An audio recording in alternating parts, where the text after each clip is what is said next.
سورہ مبارکہ بقرہ کی 124ویں آیت عقیدہ امامت کی ابتدائی بیان میں یہاں تک بات پہنچی کہ اللہ نے نبوت اور امامت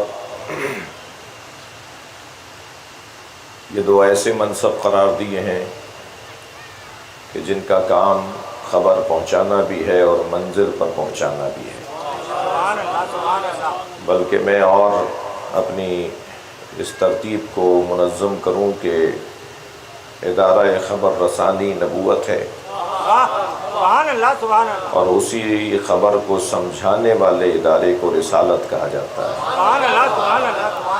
اور جو بات سمجھائی گئی ہے اسے مشاہداتی منزل سے گزارنے کو امامت کہا جاتا ہے۔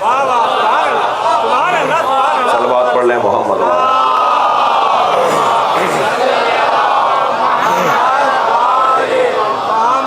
یعنی الہی منصبوں میں کچھ منصب ہیں اور کچھ اعزازات ہیں۔ نبوت، رسالت اور امامت منصب ہے، مگر حجت ہونا اور عصمت کا ہونا یہ ان منصبوں سے جڑے ہوئے اعزازی عنوانات ہیں، اور اگر ان سارے منصبوں پر ایک منصب کو غالب مانا جائے تو وہ ہے ولایت۔ بھئی الفاظ تو میرے جوانوں نے سنے ہوئے ہیں، مگر برا نہیں ہے کہ آج مختصر سی تشریح ہو جائے۔ نبوت کا کام ہے وما علینا الا البلاغ، وہاں سے خبر لی اور یہاں پہنچائی۔ اچھا، جتنا آرام سے آسانی سے اس کا ترجمہ کر دیا جائے کہ وہاں سے خبر لی اور یہاں پہنچائی، یہ خبر لانے والا خبر اور جس کی خبر ہے اور جس تک پہنچانی ہے، وہ اگر ہم اپنے اوپر قیاس کر کے اس کا ترجمہ سنیں گے تو یہ ہم بہت ہی عادی، عام بات، معمولی بات لیں گے۔ مثلاً فرض کیجئے میر حسین علی صاحب نے مجھے ایک بات کہی، میں نے آپ تک پہنچا دی کیونکہ آپ تک پہنچانی تھی، تو وہ بات جس کی ہے وہ جس تک پہنچائی جا رہی ہے، وہ جیسے جیسے منزلت اس کی بڑھتی چلی جائے گی ایسے ایسے اس خبر کی قدر بڑھتی چلی جائے گی۔ اب خبر کس کی ہے؟ اللہ کی۔ پہنچانا کسے ہے؟ مخلوق تک۔ پہنچا کون رہا ہے؟ نبی۔ یعنی ضرورت کیا آئی تھی؟ اللہ خود کیوں نہیں بات کر رہا؟ اللہ اپنی مخلوق سے خود کیوں نہیں بات کر رہا؟ یہ اللہ کا اپنی مخلوق فرد فرد پر وحی کا نازل نہ کرنا بتا رہا ہے۔ جملہ ہدیہ کر رہا ہوں، اللہ فرد پر، ہاں میں ایک رسانے پر تھا، ماہ مبارک رمضان کے حوالے سے نشست تھی، ہمارے ٹی وی اینکر صاحب بھی تشریف فرما ہیں، اور گفتگو یہ تھی کہ شب قدر میں فرشتے کس پہ نازل ہوتے ہیں؟ یہ جو شب قدر میں فرشتے نازل ہوتے ہیں کس پہ نازل ہوتے ہیں؟ تو مختلف باتیں کی گئیں، ہمارا اپنا موقف ہے، یعنی اس ممبر کا موقف علیحدہ ہے۔ ہم شب قدر میں فرشتوں کے نازل ہونے کے بارے میں بہت روشن نظریہ رکھتے ہیں۔ فرشتہ کس پہ نازل ہوتا ہے اور کیا لے کر آتا ہے؟ امر لے کر آتا ہے۔ تو امر یعنی تقدیرات، مقدرات، جی مقدرات لے کر آتا ہے، امر لے کر آتا ہے۔ تو فرشتہ جب امر لے کر آتا ہے تو وہ اگر فرد فرد پر لے آئے تو عجیب قوم ہے، یا تو نہ مانے تو علی کو اولی الامر نہیں مانتی، ماننے پر آئے تو ساری امت کو اولی الامر مان لیتی ہے۔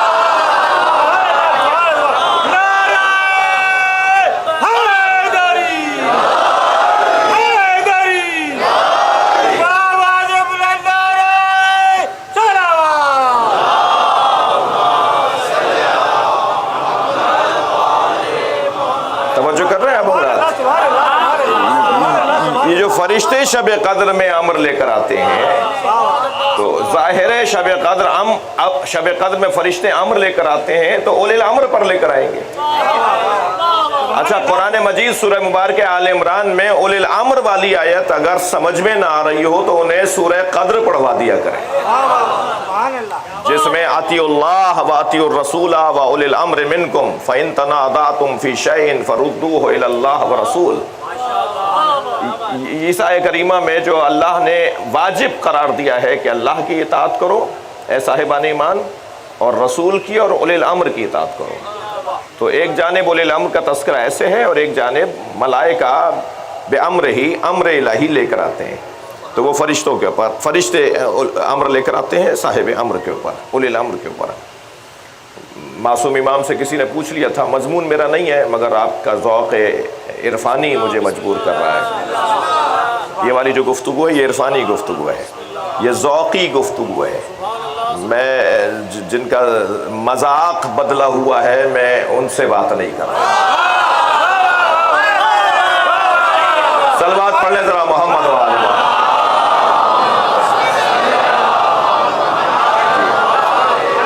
تو ذوقی گفتگو ہے، اور ممبر کی یہ جو ممبر کے جو تقاضے ہیں ان کو پورا کرنا بھی ممبر کا ہی کام ہے۔ البتہ زیادہ دعویٰ نہیں کر رہا لیکن دعا ضرور کروں گا۔ لگ ایسا رہا ہے کہ اسلاف بزرگوں کی جو روش پر ممبر کی زبان، اس وقت اللہ کا مجھ پہ کرم ہے، مجھے خوف لاحق ہے کہ کہیں اسلاف کی زبان میں بات کرنے والے ہمارے بعد آپ کو ڈھونڈنے سے نہ ملیں۔ جی اب جو اس کو محسوس کر گئے ہوں میرے اس جملے کو، ممبر پر مسلسل اسلاف کا انداز جو روش تھی ہمارے بڑوں کی وہ ترک ہوتا جا رہا ہے، اور میں کوئی گلہ شکوہ نہیں کر رہا اور ہاں کر بھی رہا ہوں۔ ایک صلوات پڑھیں ذرا محمد والا۔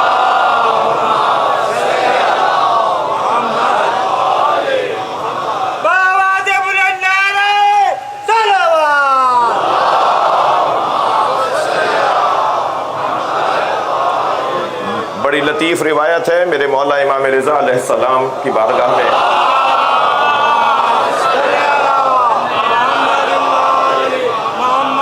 کچھ لوگ آئے اور آ کر کہا مولا قحط سالی ہے، بہت عرصے سے اللہ نے رحمت نہیں برسائی، غلہ ختم ہو رہا ہے، جانور مر رہے ہیں، رزق ختم ہو رہا ہے، اللہ سے دعا کریں کہ اللہ بارش برسائے۔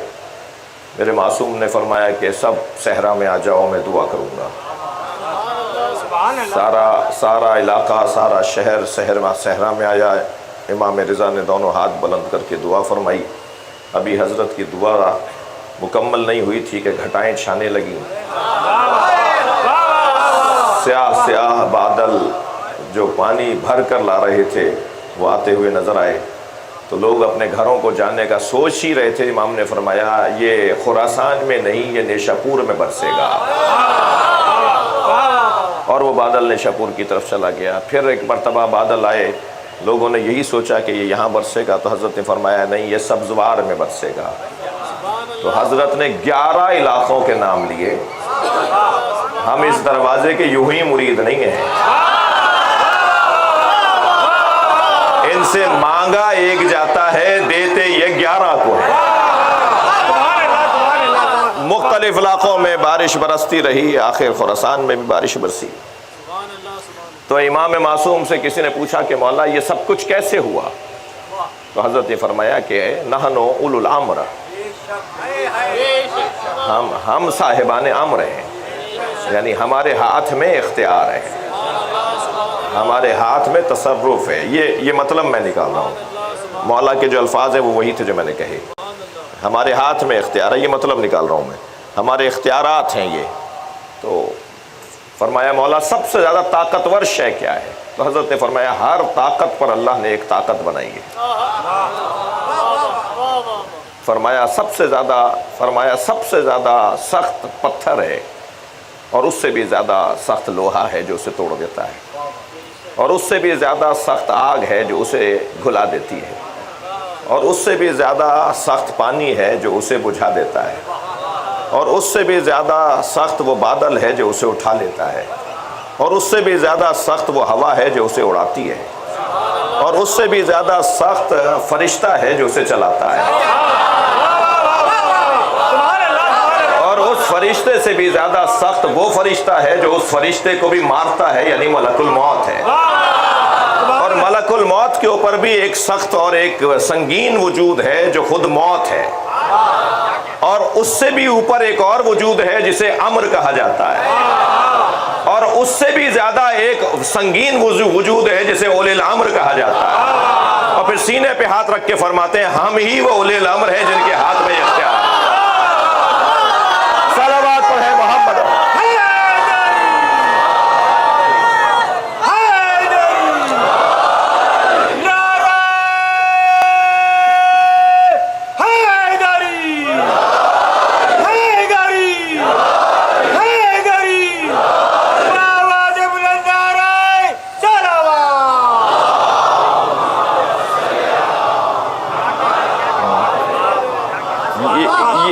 یہ جو مفاہیم ہیں، نبوت کسے کہتے ہیں، رسالت کسے کہتے ہیں، یہ تمام مفاہیم بیان ہوں اور بیان کیے جائیں گے، مگر ان تمام مفاہیم کے اوپر ایک غالب مفہوم وہ ہے ولایت،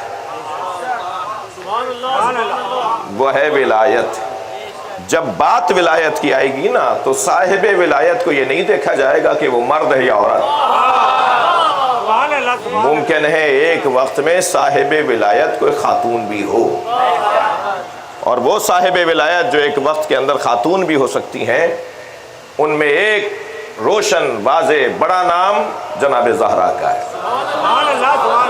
اور کربلا کے میدان میں جناب زینب کا ہے، اور کچھ مدت کے لیے جناب نرجس خاتون کا ہے۔ جی جی جی، جب امام کی غیبت کے ابتدائی ایام میں دروازے پر کوئی سوال کرنے آتا تھا تو بی بی جواب دیتی تھی، تو اصحاب نے آپس میں کہا کہ کیا اب یہ وقت آ گیا کہ ہمیں خواتین رہنمائی کریں گی تمام تر عظمتوں کے اقرار کے بعد؟ تو ایک بامعرفت صحابی محترم نے فرمایا کیا کہ تمہیں یاد نہیں ہے کہ ایک ایسا وقت بھی آیا تھا کہ جب پوری کائنات کو زینب ہدایت کر رہی تھی۔ تو حجت خدا کے لیے یہ بھی ضروری نہیں ہے کہ وہ مرد ہوں۔ پھر یہاں آپ کا ذوق مجھے آمادہ کر رہا ہے کہ میں ایک جملہ کہوں، صاحب منصب اور ہوتا ہے، صاحب عظمت اور ہوتا ہے۔ بھائی اس مطلب کو ایسے لیں میرے جوان اور بچے کہ منصب اختلافی ہو سکتا ہے، عظمت اختلافی نہیں ہوتی۔ یعنی نبوت کے اوپر بحث قیل و قال کوئی کرے گا، رسالت پر قیل و قال کوئی کرے گا، امامت پر بحثیں ہو جائیں گی، مگر اس پر کوئی بحث نہیں ہوگی، اس پر کوئی بحث نہیں ہوگی کہ فاطمہ فاطمہ ہے، اس پر کوئی بحث نہیں ہوگی کہ علی علی ہیں۔ تم علی مولا کو پہلے مرحلے میں مانو۔ بھائی دقت بڑھائیے گا، میں ایک جملہ کہنے جا رہا ہوں۔ تم میرے مولا کو پہلے مرحلے میں مانو یا چوتھے مرحلے میں مانو، مگر پہلے مرحلے میں ماننے والا اور چوتھے مرحلے میں ماننے والا علی کی عظمت کے لیے متفق ہے۔ ان دونوں میں یہ اختلاف نہیں ہے کہ علی صاحب عظمت نہیں ہے۔ منصب میں چوتھا ضرور مان رہے ہیں مگر فضیلت میں پہلا ہے۔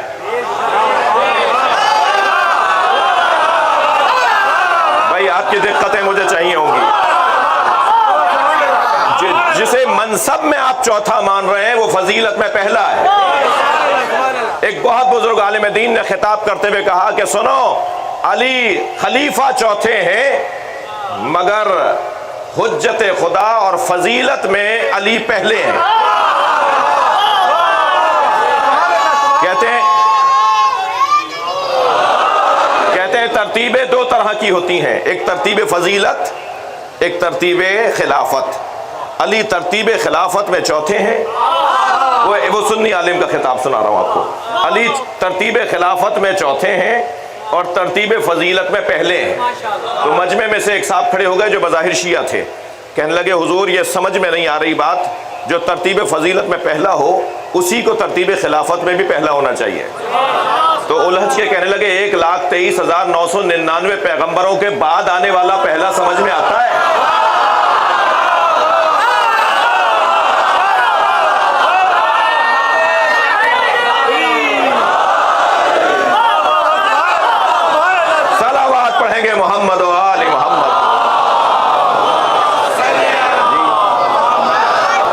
اس سے بہتر اور بلند صلوات۔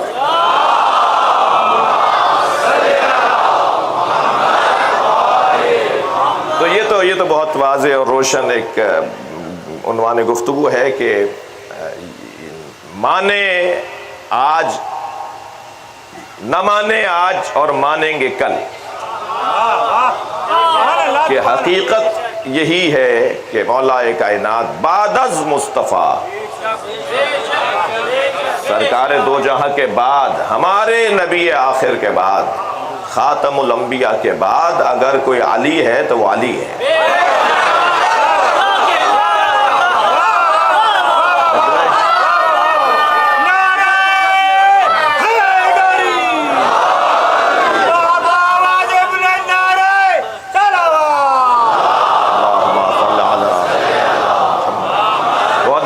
ماشاءاللہ پہلے دن سے ہی بھرپور شرکت ہے، آپ کی صلوات اس سے بہتر ہونی چاہیے۔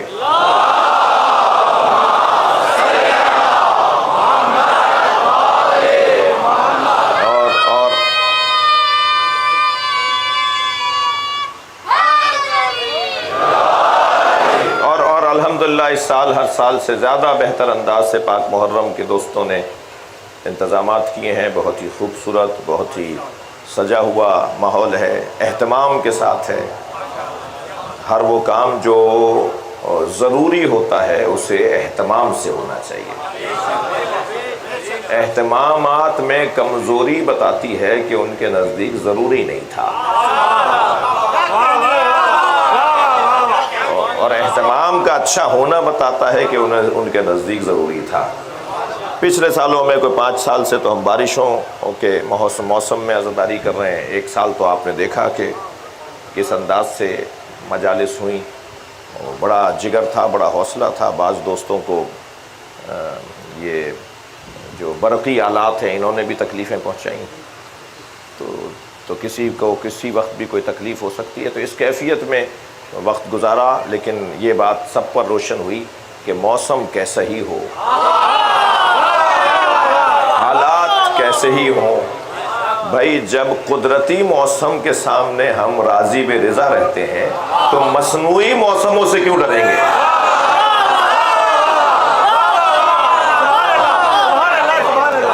جی مصنوعی موسم ہے، اس میں تو ہمیں لڑنے کا دل کرتا ہے۔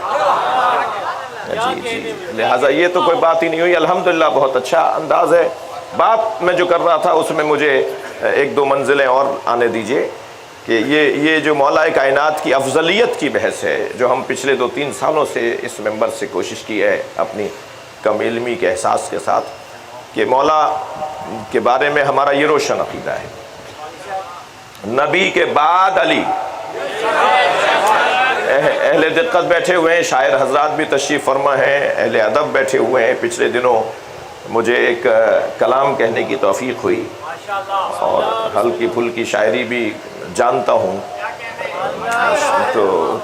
تو مجھے اپنے اس وقت کے مضمون میں اپنے 2 مصرے یاد آ رہے ہیں، مگر شاعروں کا تو مزاج آپ کو پتہ ہے نا، ایک شعر کہہ کے 4 سناتے ہیں، تو میں بھی اسی قبیلے کا ہوں، تو اس شعر کو سنانے سے پہلے مطلع ضرور سناؤں گا۔ تو عرض کیا تھا کہ غدیر خم کے سفر میں سراب کوئی نہیں،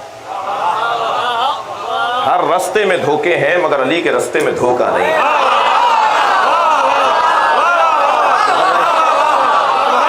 غدیر خم کے سفر میں سراب کوئی نہیں، غدیر، بھئی توجہ دوسرے مصرے پہ، غدیر خم کے سفر میں سراب کوئی نہیں، خدا نبی کا علی کا جواب کوئی نہیں۔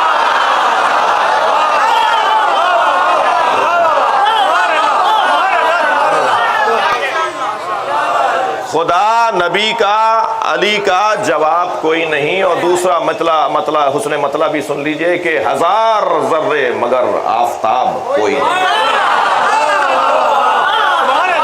1000 ذرے مگر آفتاب کوئی نہیں، 1000 ذرے مگر آفتاب کوئی نہیں، تراب سب ہیں مگر بو تراب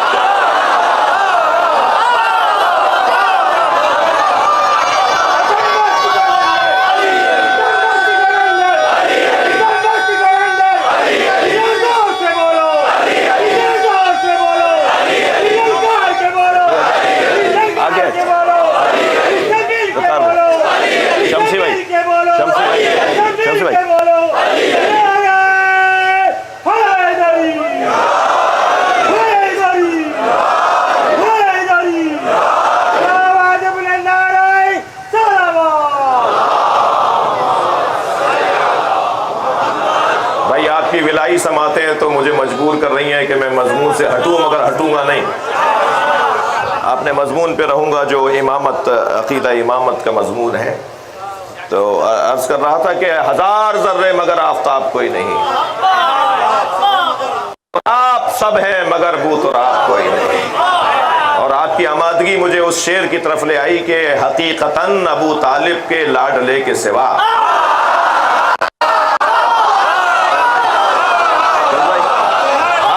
حقیقتاً ابو طالب کے لاڈلے کے سوا نہیں ہے مثل رسالت معاب کوئی نہیں.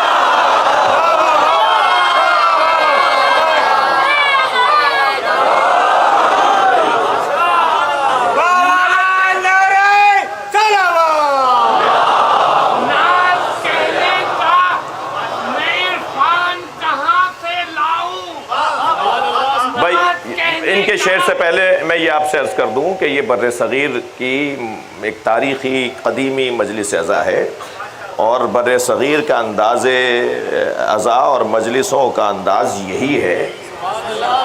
آپ پوری دنیا میں ہو کر آ جائیے مگر اپنا اثر رکھیے.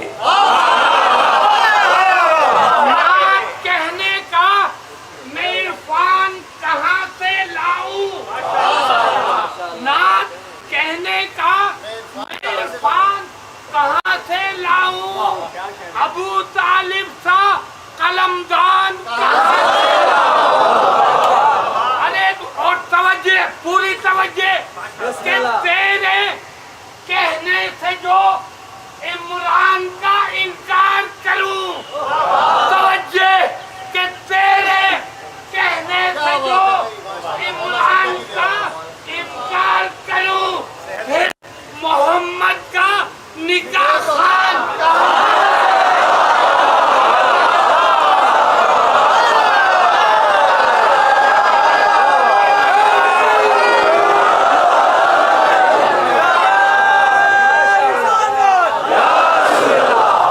لنگر کے سپر پاور ایٹم بم نعرہ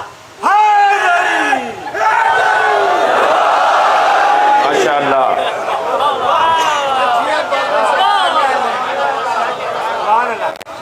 حقیقتاً ابو طالب کے لاڈلے کے سوا نہیں ہے مثل رسالت معاب کوئی نہیں. اور بھائی ایک اور میں نے تو آپ سے جو میں پہلے کہہ دیا تھا، کروں میں ترک تبرع یہ غیر ممکن ہے.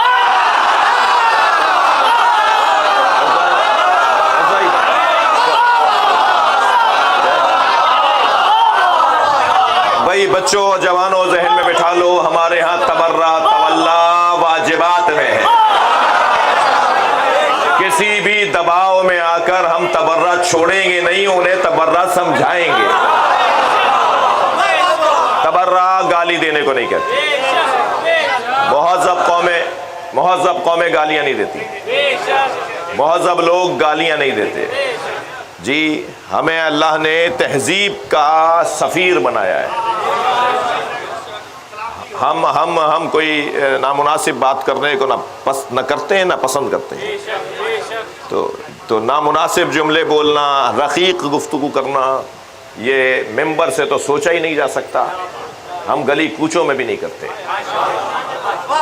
ہم ٹھیلوں پہ بھی نہیں کرتے. وہاں بھی جو ٹھیلا لگائے کھڑا ہو وہ ٹھیلے والا بتاتا ہے کہ علی کا چاہنے والا ہے.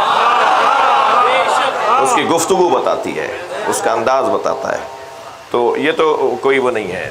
اور میرے مولا علی علیہ السلام بھی فرماتے ہیں اپنے چاہنے والوں کو کہ میں راضی نہیں ہوں کہ ان تکونوا سبابین، تم سب کرنے والوں میں سے ہو. میرا چاہنے والا سباب نہیں ہوتا، گالی نہیں دیتا، بلکہ میرے دشمنوں سے لا تعلق ہو جاتا ہے. جنہوں نے مجھے اذیتیں پہنچائی ہیں ان کے کام چھوڑ دیتا ہے. یہی تبرع ہے. اور کیا ضرورت آ رہی ہے کسی کا نام لینے کی؟ ظاہر ہے کوئی جنہوں نے تو تکلیفیں نہیں پہنچائی تھی. مشخص لوگ ہیں، ان کے باپ کا پتہ ہے، ان کے دادا کا پتہ ہے، طے شدہ لوگ ہیں. مگر ہم ضرورت کیا آ رہی ہے نام لینے کی؟ جی اگر نام لے کر اہل بیت کے دشمنوں سے لا تعلقی کا اظہار کریں گے تو اپنے تبرع کی عبادت کو محدود کر دیں گے. مطلقاً کہہ دیا کریں کہ اہل بیت کے دشمنوں پہ لعنت. اب جو ہوگا وہاں تک لعنت خود پہنچے گی. اسی کراچی کی میں پرانی بات ہے، ایک میٹنگ کے اندر موجود تھا، میں خود موجود تھا، اور اس طرح کے واقعات اور بھی کسی کے ساتھ ہوئے ہوں گے تو شاید تکراری محسوس ہو کہ صاحب نہیں ہے تو ان کے ساتھ نہیں، ان کے ساتھ ہوا. ایسے واقعات تکراری ہوتے ہیں، یعنی بار بار ہوتے ہیں. تو وہ نشست تھی، اس میں ضد پکڑی ہوئی تھی ایک میرے بزرگ نے کہ ہماری گلی سے جلوس نہیں گزرے گا، ہماری گلی سے جلوس نہیں گزرے گا. تو وہ جو افسر تھے انہوں نے پوچھا کہ دوسرے افسروں سے کہ کتنی دیر کے لیے جلوس گلی میں جاتا ہے؟ مین رستے سے، مین روڈ سے ہو کر اس علاقے میں جاتا ہے، پھر دوبارہ رستے پر آ جاتا ہے، کتنی دیر کے لیے ایسا ہوتا ہے؟ تو انہوں نے کہا حضور ویسے تو بہت ٹائم ہوگا تو آدھا گھنٹے کے لیے، لیکن ہم ان سے کہیں گے تو یہ 10 منٹ میں بھی دوبارہ مین شاہراہ پہ آ جائیں گے، مگر یہ بھی ضد کیے ہوئے ہیں کہ ہم رستہ نہیں بدلیں گے. تو اچھا، یہ پرسوں بھی میں 2 وزیروں کے ساتھ مجلس میں آئے ہوئے تھے، تو وہ ایک بات ان میں سے کہہ رہے تھے کہ صاحب یہ آپ لوگ ضد کیوں کرتے ہیں کہ ایک ہی جگہ سے گزرے اور ہم رستہ نہیں بدلیں گے؟ تو میں نے کہا کہ ہماری ضد نہیں ہے، ہمیں نیتوں پر شک ہے.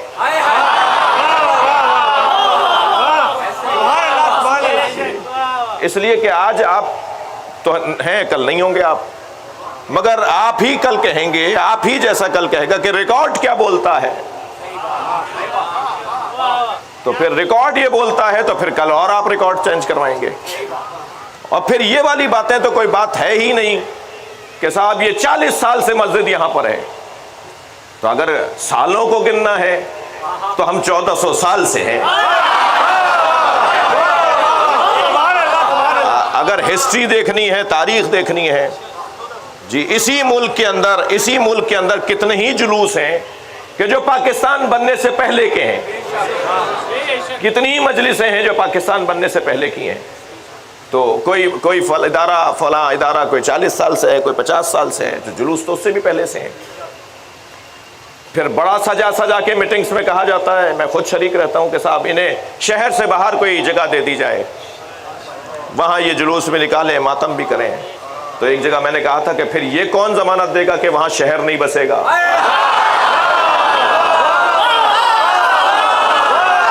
بھائی ہم تو جہاں جائیں گے وہاں آبادی ہو جائے گی.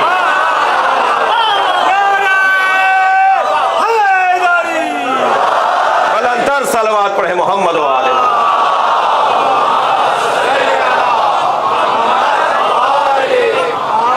توجہ، کروں میں ترک تبرہ، یہ غیر ممکن ہے. کروں میں ترک تبرہ یہ غیر ممکن ہے، مگر غلط ہے کہ اس کا نصاب کوئی نہیں.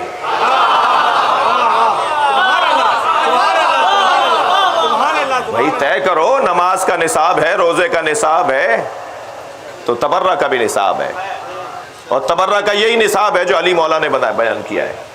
اور جس ایک شعر کی خاطر میں نے 6 شعر سنا دیے، وہ شعر یہ تھا کہ خدا کے بعد نبی اور نبی کے بعد علی.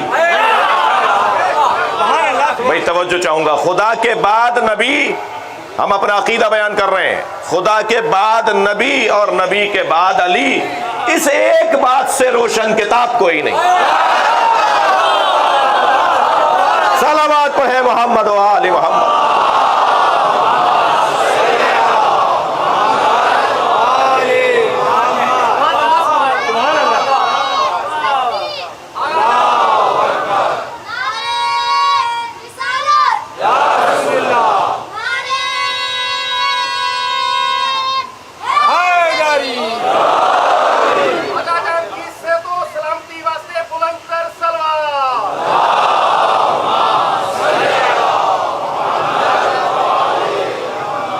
مولا کی ولایت اور مولا کی افضلیت یہ اختلافی نہیں ہے.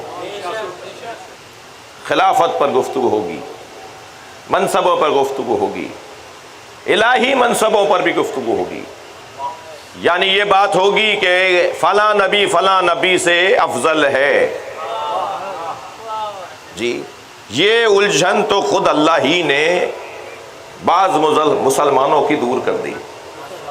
حضرت خضر کے تو نبی ہونے پر بحث ہے کہ وہ نبی تھے یا نہیں تھے. مگر حضرت موسیٰ کے نبی ہونے پہ بحث نہیں ہے. حضرت موسیٰ مسلم نبی ہیں، صاحب شریعت نبی ہیں. حضرت خضر پہ تو بحث ہے کہ نبی بھی تھے یا نہیں تھے، مگر جو نبی تھا یا نہیں تھا وہ استاد ہے ان کا جو صاحب شریعت نبی تھے.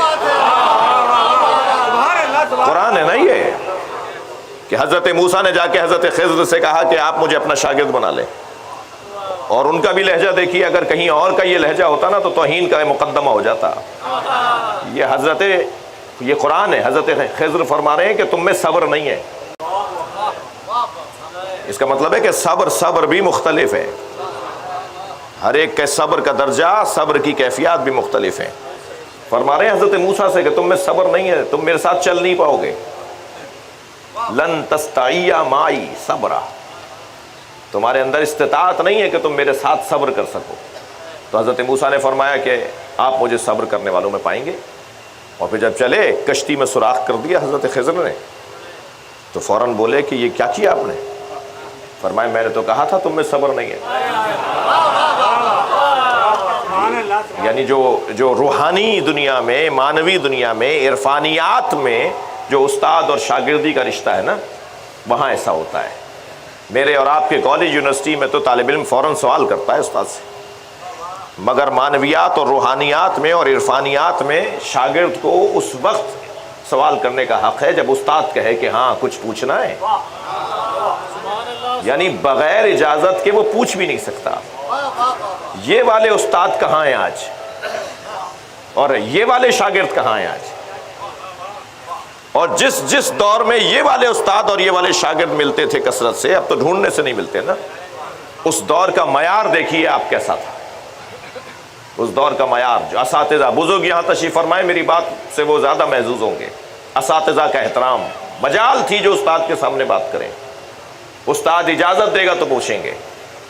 آج کا بچہ کہتا ہے یہ کون سا طریقہ ہے، لیکن ذرا دیکھیں کہ اس وقت میں روحانیت کیسی تھی اور معنویت کیا تھی، اور آج ہلکا پن، معاف کیجیے گا، اور وزن اور سنگینی کا نہ ہونا آج کیسا ہے. فرمان لے کہ تمہیں صبر نہیں ہے. کیا نہیں، اب نہیں پوچھوں گا. کچھ آگے بڑھے تو ایک جوان کو قتل کر دیا. کہا یہ کیا کیا؟ کہا اب آپ چلے جائیے، آپ میں صبر نہیں ہے. پھر کہا کہ نہیں اب میں پوچھوں گا. پھر ایک دیوار گر رہی تھی، اسے تعمیر کر کے سیدھا کر دیا. پھر فرمان لگے یہ کیا کر رہے تھے آپ، جس کی تھی اسے اجرت کیوں نہیں لی ہم نے؟ پھر فرمایا کہ اب میں تمہیں اپنے ساتھ نہیں رکھوں گا، مگر تمہیں چھوڑ رہا ہوں، لہٰذا تمہیں بتا رہا ہوں کہ وہ میں نے کیا کیا کیا ہے. تو پھر بتایا کہ میں نے کشتی میں سوراخ اس لیے کیا کہ ایک غریب مسکین آدمی کی کشتی ہے، اس کی پوری دنیا ہی یہ کشتی. ابھی کچھ دیر کے بعد بادشاہ کے کارندے آئیں گے، سپاہی آئیں گے اور کشتیوں کو ضبط کر لیں گے. میں نے اس کی کشتی میں سوراخ اس لیے کر دیا کہ عیب دار کشتی کو دیکھ کر چھوڑ دیں گے، یہ اس چھوٹے سے عیب کو دور کر لے گا، اس کا روزگار بچ جائے گا. تو حکمت. اور پھر وہ دیوار جو میں نے سیدھی کی، اس کی بنیادوں میں 2 یتیم بچوں کا مال اور خزانہ چھپا ہوا ہے. یہ دیوار کچھ دن بعد اتنی بھی نہیں رہ پاتی اور وہ خزانہ لوگ لوٹ کے لے جاتے. میں نے اسے پکا کر دیا ہے تاکہ وہ جوان ہو جائیں اور اپنا مال خود آ کے حاصل کر لیں. اور اس جوان کو میں نے قتل اس لیے کر دیا کہ یہ بڑا ہو کر ماں باپ کا نافرمان بنے گا. جی آپ نے دیکھ لیا، ماں باپ کی نافرمانی. وہ اور بات ہے کہ ہر ولی اس بچے کو، جوان کو قتل نہ کرے، یہ اس ولی کی مہربانی ہے. لیکن جو ماں باپ کا نافرمان جوان ہوتا ہے، تو ایک ولی نے بھی اگر کچھ ایسا کر کے دکھا دیا ہے تو وہ جوان تیار ضرور رہے کہ اس کے ساتھ یہ کچھ ہو سکتا ہے. جو ماں باپ کا نافرمان ہوتا ہے، جو ماں باپ سے بے ادبی کرتا ہے، جو بدتمیزی کرتا ہے، اونچی آواز میں بات کرتا ہے، اور ایسا بھی سننے کو آتا ہے کہ ماں باپ کو کسی اولڈ ہاؤس میں چھوڑ کر آ جاتا ہے. ہمارے ہاں یتیم خانے ناکام تھے جی. کچھ دیر کے لیے 1% کو برا لگے گا، اس کی مجھے پرواہ نہیں ہے. ہمارے ہاں یتیم خانے ناکام تھے اس لیے کہ جب معصوم نے فرمایا کہ یتیموں کے سر پہ ہاتھ رکھنا، جتنے سر کے بال تمہارے ہاتھ سے مس ہوں گے اتنے تمہارے گناہ معاف ہوں گے. تو یتیم خانے اور بھائیوں کے ہاں تو کامیاب تھے، ہمارے ہاں کامیاب نہیں تھے، اس لیے کہ چچا پالتا تھا، ماموں پالتا تھا، کزنس پالتے تھے. رشتہ دار پال لیتے تھے، کہتے تھے ہم یتیم خانے میں کیوں جمع کرائیں، کیا ہم مر گئے؟ لہذا ہماری قوم میں یتیم خانے ناکام ہونا بہت اچھا ہے، یعنی میں تعریف کر رہا ہوں اس کی۔ کیوں کسی یتیم خانے میں اپنے عزیز بچے کو لے جا کے جمع کرائیں، خود کیوں نہیں پال رہے؟ لیکن افسوس کے ساتھ کہنا پڑ رہا ہے کہ ہمارے ہاں اولڈ ہاؤس تعداد میں بڑھنا شروع ہو گئے ہیں، اپنے ماں باپ کو جمع کروا کے آ جاتے ہیں، اپنے بزرگوں کو جا کے وہاں رکھ کر آ جاتے ہیں، تو یہ بہت اچھی بات نہیں ہے۔ بعض چیزوں کی حوصلہ افزائی قومیات کا حصہ ہے اور بعض چیزوں کی حوصلہ شکنی قومیات کا حصہ ہے۔ اللہ ہماری قوم میں جو بہتریاں ہیں ان میں اضافہ فرمائے، جو کمزوریاں آ رہی ہیں انہیں برطرف فرمائے۔ اس قومی دعا کی قبولیت کے لیے بلند تر صلوات پڑھیں۔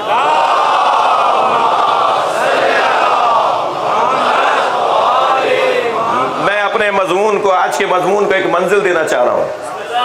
منصب، توجہ، منصب اختلافی ہو سکتے ہیں مگر فضیلت اختلافی نہیں ہوتی۔ جملہ ہدیہ کرنے جا رہا ہوں، حاصل جملہ ہے اب تک کی محنت کا۔ مجھے سمجھ میں نہیں آتا کچھ لوگوں کے بارے میں جو یہ کہتے ہیں کہ علی دنیا میں چوتھے نمبر پر ہیں مگر وہی کہتے ہیں کہ علی آخرت میں پہلے نمبر پر ہیں۔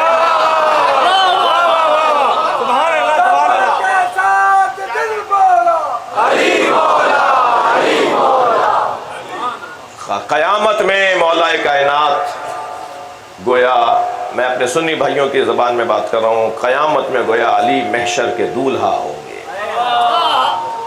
ہاتھ میں لواء الحمد ہوگا، امت مصطفیٰ کی سالاری کر رہے ہوں گے اور امت میں لوگوں کو جنت کی طرف لے جا رہے ہوں گے۔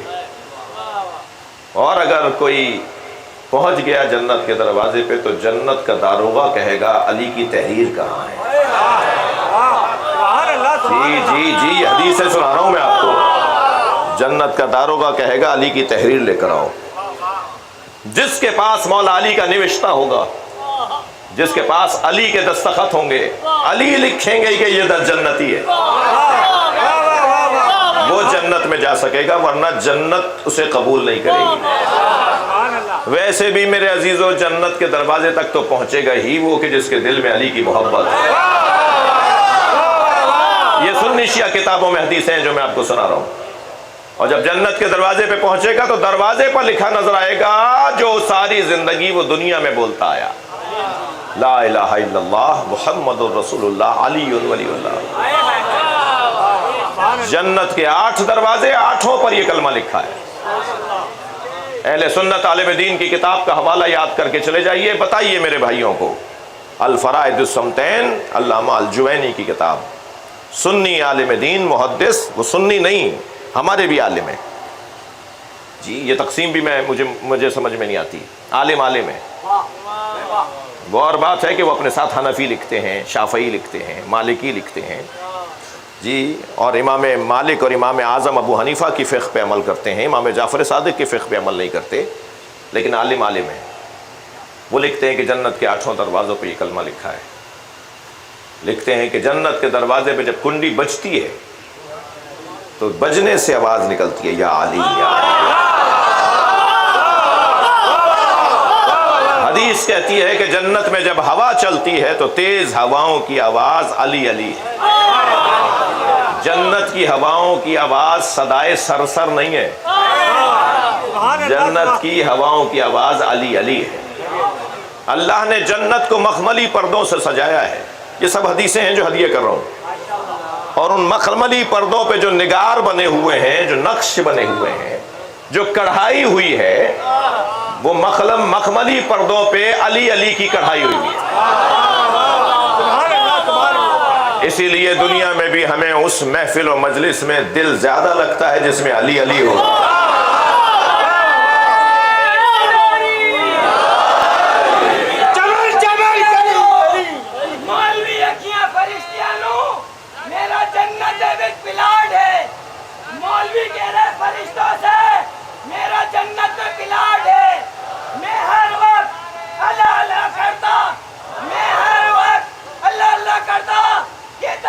میرے نام علاج ہے، فرشتے نے مارے منہ دے چاٹے، جا ٹوٹ جا سیدھا جہنم بچ، میرا علی والا ٹوکن شاٹ ہے۔ میں تو ہر مزاج کے لوگ ہیں، تو مجھے تو حق نہیں ہے کہ میں کوئی تبصرہ کروں. صلوات پڑھ لیں محمد والے.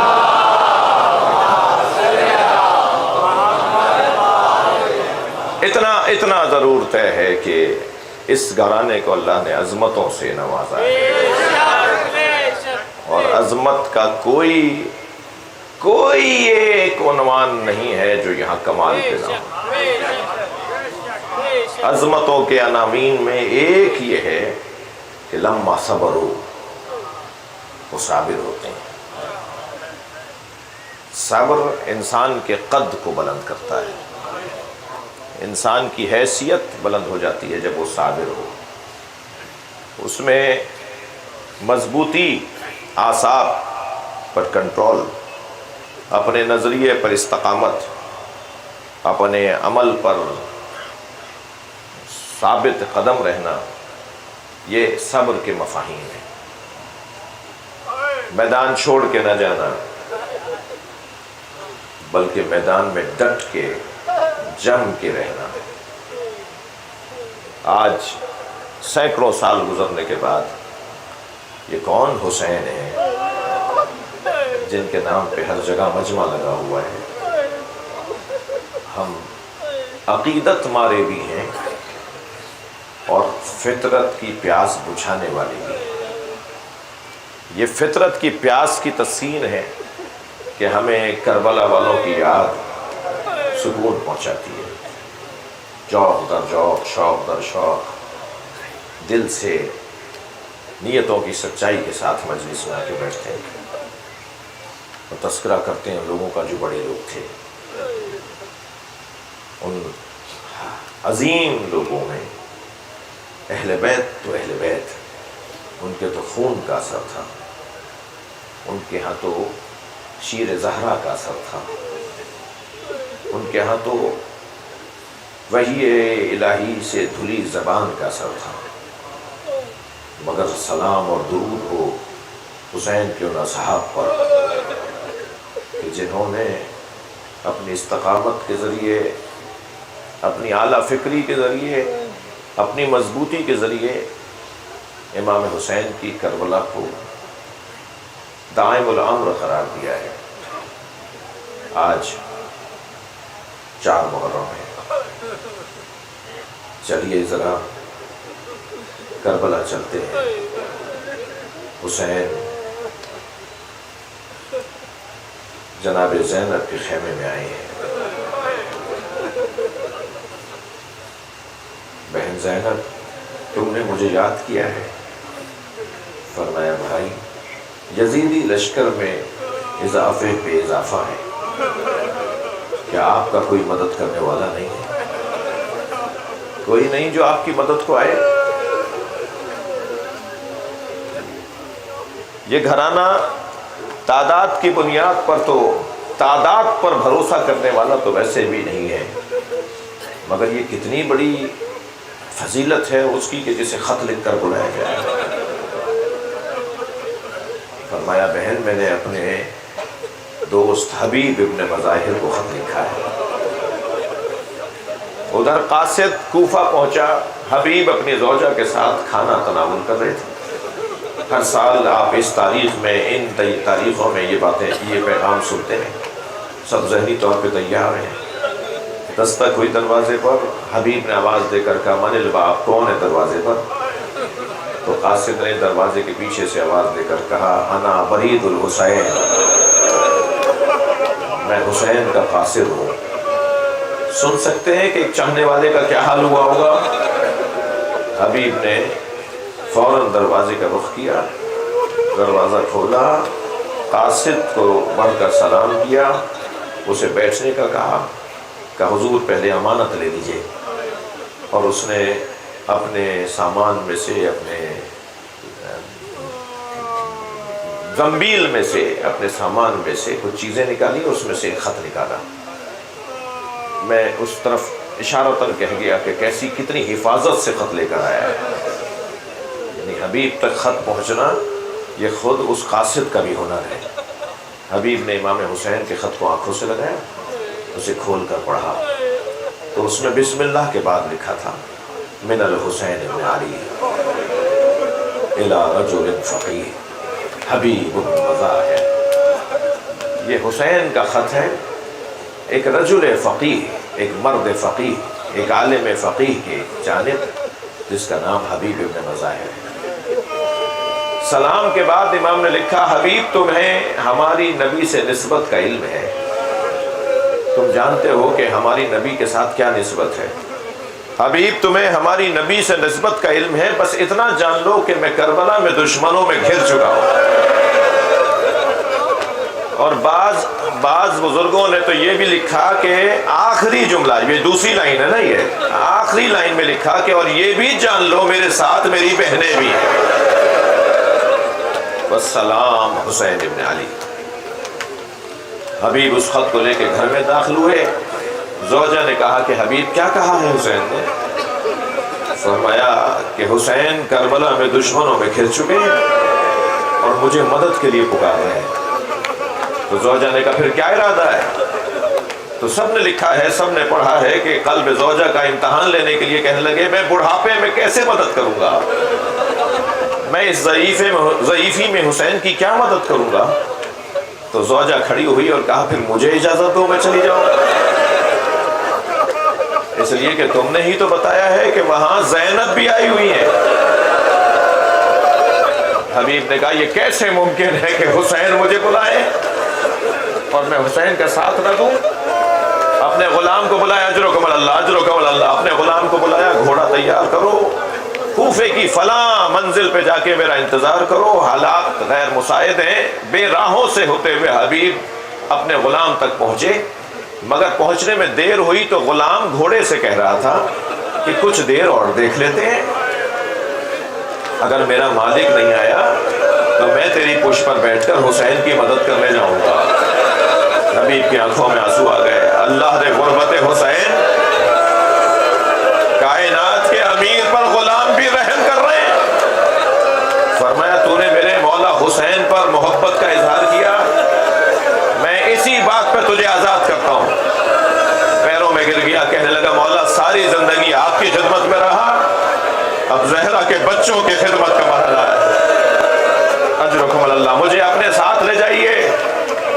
حبیب اپنے غلام کو اپنے ہمراہ کربلا کی طرف روانہ ہوئے. جیسے ہی کوفے کی طرف سے گرد اٹھنا شروع ہوئی، امام حسین نے آواز دی عباس، علی اکبر، آؤ میرے بچوں آؤ، میرا دوست آ رہا ہے. سب نے بڑھ کر امام حسین کے ہمراہ حبیب کا استقبال کیا. امام نے گلے سے لگایا، تکبیر کی آوازیں بلند ہوئیں، درود و سلام کا ورد ہونے لگا. ابھی حبیب کو امام حسین خیمے کے قریب لائے تھے کہ خیمے سے جناب فضہ باہر آئیں اور امام حسین سے کچھ کہا تو فرمایا اماں تم خود حبیب سے کہہ دو. فضہ قریب گئی تو حبیب نے جھک کے سلام کیا، جناب زہرا کی کنیز ہے. حبیب نے جھک کر سلام کیا، اے اماں آپ مجھے کچھ کہنا چاہتی ہیں؟ کہ حبیب تمہیں زینب نے سلام بھیجا ہے. حبیب نے سر سے عمامہ اتار دیا، کہاں ہم غلام زادوں کے غلام، اور کہاں زینب بنت علی کا سلام. کربلا کے میدان میں امام حسین جن اصحاب سے مشاورت فرماتے تھے، ہر کچھ دیر کے بعد انہیں بلا کر ان کو ساتھ بٹھاتے تھے. ان میں ایک حبیب کا نام ہے، حبیب ابن مظاہر. حبیب نے کربلا میں امام حسین سے جب اجازت مانگی، امام نے فرمایا حبیب ابھی رکو، اور امام نے تاخیر کی ان کی شہادت میں، یہاں تک کہ حبیب میدان کربلا میں گئے، دشمن کا مقابلہ کیا، بالآخر تنہا لڑ رہے تھے، زخموں سے چور زمین کربلا پر آئے اور امام کو سلام آخر کہا. امام بہت جلدی حبیب کے لاشے پہ پہنچے، حبیب کا لاشا خود اٹھایا، حضرت علی اکبر نے سہارا دیا، عباس علمدار نے سہارا دیا، کئی لوگوں نے حبیب کا لاشا اٹھایا. کہتے ہیں کہ قوی ہیکل وجود تھا، روب جلال والا چہرہ تھا، اور یہ مرثیہ پڑھتے ہوئے لاشا اٹھا رہے تھے، یا اللہ حسین گواہی دیتا ہے، یہ ایک رات میں قرآن ختم کرتا تھا. یہ تیرے دین کا محافظ تھا، لا کر حبیب کا لاشا گنج شہیدہ میں رکھ دیا۔ میں نے ایک منزل مصائب کے لیے آپ کو یہاں تک زحمت دی ہے۔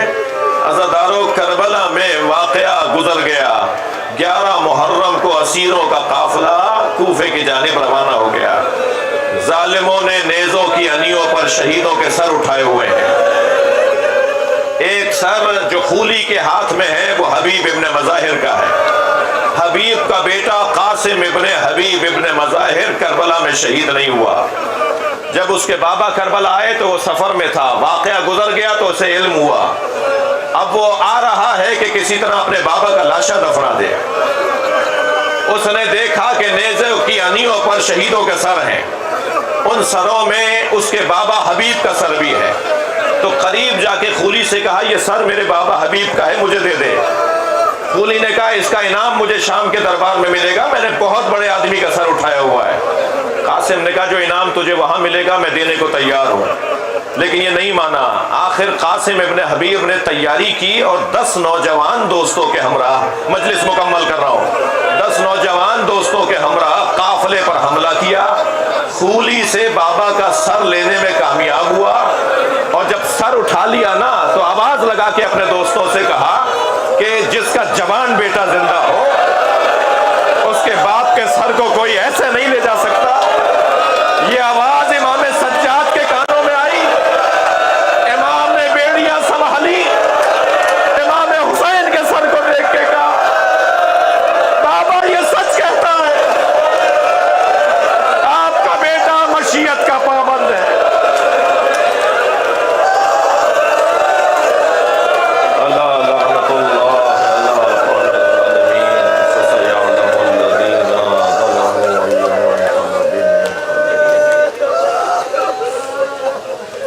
متوجہ کر صلی اللہ علیہ